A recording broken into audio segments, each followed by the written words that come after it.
Shadows of the Flesh. In the dimly lit laboratory deep beneath the ruins of what used to be a bustling city, Dr. Ilara Fontaine stood over a surgical table, her hands slick with a crimson substance that looked eerily like blood. Beside her, Commander Carlos and Raven observed the procedure with guarded curiosity.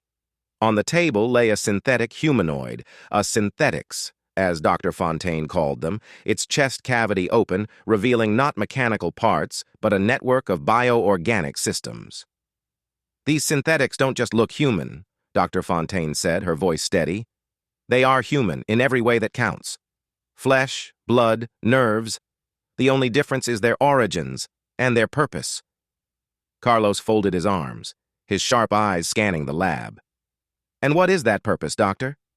"To protect humanity from itself," she replied, "and to help us overthrow the global union. These synths can infiltrate the highest levels of power undetected."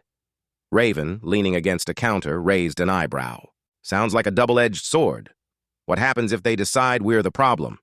Dr. Fontaine hesitated, her hands pausing mid-motion. "That's why I'm here, to ensure that doesn't happen." Carlos glanced at the synth on the table. Its face, pale and lifeless, bore an uncanny resemblance to a young soldier he once knew. "How do you control them?" "They're programmed with a core directive to assist humanity," Dr. Fontaine explained. "But they're not mindless machines. They learn, adapt, evolve, just like us." Raven straightened, her voice tinged with skepticism. "So they're basically us, but stronger, faster, and without the messy emotions." Dr. Fontaine nodded. "In a way. But they also possess an enhanced sense of morality, if you can believe it." Carlos shook his head. "I've seen too many plans like this go wrong. If these things turn on us, it won't just be the global union we have to worry about." Before Dr. Fontaine could respond, the synthetics on the table opened its eyes. They were a vivid, unnatural blue that glowed faintly in the dim light. "Protocol online," it said in a voice that was both mechanical and disturbingly human. "Designation, Echo 12, mission parameters." Dr. Fontaine leaned over the synth. "Echo 12, your mission is to assist Commander Carlos and Raven in their operations. Protect them at all costs." Echo 12 sat up, its movements fluid and precise. It turned its gaze to Carlos and Raven, studying them with an intensity that was unnerving. "Assessment complete," Echo 12 said. "Commander Carlos, human designation, trust level 78%. Operative Raven, human designation, trust level 62%. "Only 62%? Raven muttered, crossing her arms. "You carry concealed weapons in non-standard locations," Echo 12 replied. "A potential threat until otherwise proven." Carlos chuckled, despite himself. "Smart machine." Dr. Fontaine wiped her hands clean and stepped back. "Echo 12 will be your shadow from now on.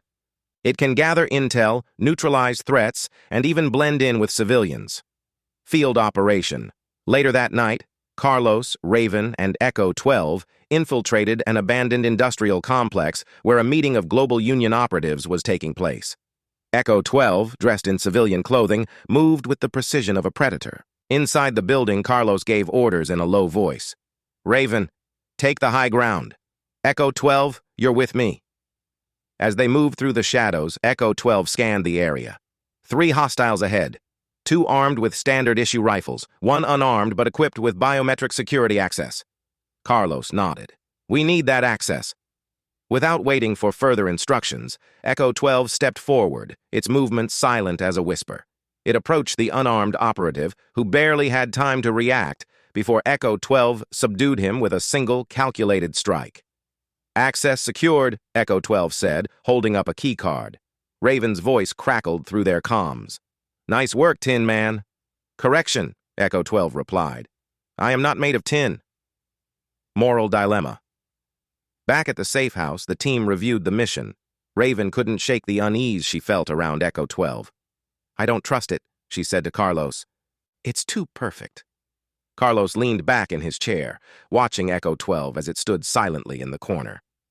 "It did the job, didn't it?" "That's not the point," Raven shot back.